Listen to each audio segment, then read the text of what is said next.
Michigan has put elite defensive units on the field each of the last few years under John Harbaugh, and we have seen them produce some very elite defensive talent for the NFL. For yet another season, Michigan has produced an elite defensive unit, and they have put some absolute studs on the field. And it all starts in their front seven. Defensive tackle Kris Jenkins has been a player who has really flashed some potential. While he may not have the most elite numbers in the world, he has showcased some very nice upside and a player that could get picked pretty high in the 2024 NFL Draft.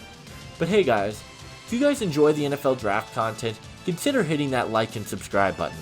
This weekend has been extremely busy with 12 uploads over the last 4 days, and I appreciate all the support that you guys have been showing. Ring that notification bell so you never miss a video, and let's take a closer look at Kris Jenkins. When you look at the numbers on paper for Kris Jenkins, it's not going to stand out really at all. In 2022, he had 54 tackles with 2 sacks, 2 hits, and 16 hurries on the season. In 2023, it has been a slight dip-off in terms of production. He has put up 33 tackles, 2 sacks, and 13 hurries on the year. On paper, he's not as impactful as you would imagine, but he is much better than what the numbers show. Last season, Jenkins came into the year weighing 285 pounds, which is pretty small for an interior defensive lineman. He came into the 2023 season by boosting his weight by about 20 pounds, and he is now sitting at 305 pounds from the interior, which is much better than where he was. He has a wide frame, long arms, and standing at 6'3", Jenkins has really nice size on the interior. On top of that, he is exceptionally strong in both his upper and lower body, and he has the ability to win simply based on his strength at the line of scrimmage. Jenkins has some really nice athleticism and versatility from the inside of the defensive line. Michigan had him lined up everywhere on the D-line. He played a lot on the inside, they played him on the edge over the tackle in some sets, and they even had him dropping coverage in some instances, which is very unique. Jenkins has solid quickness on top of that. He has a very good first step off the line of scrimmage, and he's able to generate that into power, which is one of the most powerful things about his game, and he is one of the most powerful defensive linemen in this class. His quickness, his strength, and his power make him a very intriguing player. My favorite part about Jenkins is his ability to stuff the run. He is obviously a great space eater in the middle because of his size, but on top of that, he has some pretty smart plays and he shoots the run gaps really well. He has decent track down ability as a tackler also, and his run defending is in my opinion the best aspect of his game.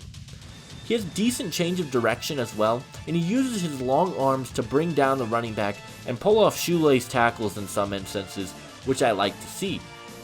There are a couple of areas of Jenkins' game that I am slightly concerned about. For one, he is still really green as a pass rusher. He hasn't fully developed as a pass rusher, and it shows based on the numbers. When you turn on the tape, you can see some upside there, however. He just struggles to get into the backfield and make life difficult for the quarterback on a consistent basis, and it's mostly due to his lack of moves, as well as he just really struggles to disengage with his blockers. There are times when Jenkins looks like he could be a superstar pass rusher, but he has yet to put it together with consistency in terms of pressuring the quarterback, and that's something I want to see improve for him. The other area I noticed from time to time is that Jenkins would play so aggressive, and when he was met with resistance, it would cause him to play off balance, lose his footing, and sometimes fall over, and that's something that I think needs to get better. You have to be able to be in control and play balanced football at the next level, and he has had some concerns with that from time to time. Despite this, I like Jenkins quite a bit. He has shown me that he can be an absolute stud as a run defender, and, at the very least, has some upside as a pass rusher. He is my defensive tackle 4 in the 2024 NFL Draft. This is a very deep interior defensive line class, and I think Jenkins is without a doubt one of the top guys available. He is my number 46 overall player in the draft class. In terms of a scheme fit, I think that he would work best as a defensive tackle in a 4-3 scheme. This is where he played a majority of his snaps at Michigan, and he is able to get more opportunities one-on-one with a guard, and on top of that, I think based strictly off his size, this is where he would translate the best. I think as a run-stuffing defensive tackle in a 4-3 where he can play next to a pass rush specialist from the inside could be a very nice situation for Jenkins to fall into.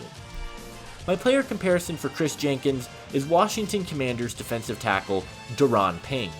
While Payne is about 15 pounds heavier, I see a lot of similarities in both of their games. Payne is a really elite run stuffer with the ability to rush the passer from time to time, similarly to Jenkins. While Payne isn't an elite pass rusher, he has shown the ability to make plays on the quarterback from time to time and has 4 sacks on the season. I could see Jenkins having a very similar impact at the next level.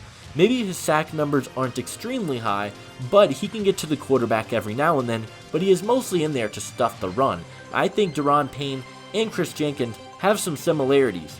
While the size isn't exact, I think there is some similarities in play style. Kris Jenkins is an incredible run stuffer. With some pass rush potential and football in his DNA, I think teams are going to buy into the player. Ultimately, I believe Kris Jenkins will be a second-round pick in the 2024 NFL Draft.